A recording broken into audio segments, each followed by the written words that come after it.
Alors, c'est l'histoire d'une femme qui adore un auteur et qui prend contact avec lui, l'auteur étant Eric Reinhardt.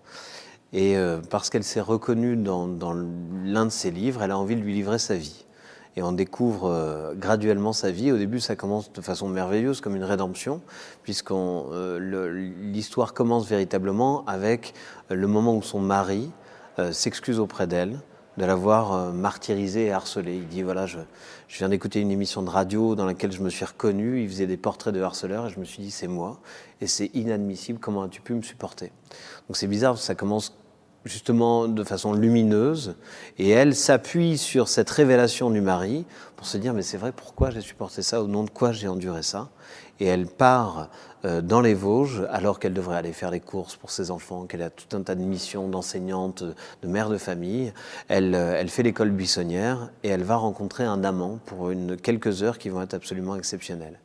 Et alors que sa vie pourrait prendre un virage à ce moment-là, c'est-à-dire qu'elle puisse se désincarcérer, en fait, elle va commettre l'erreur de revenir au foyer. Et là, c'est le début d'un long chemin de croix dans lequel elle va se débattre, mais son mari est un prédateur qui pratique très bien la constriction et qui va l'étouffer graduellement.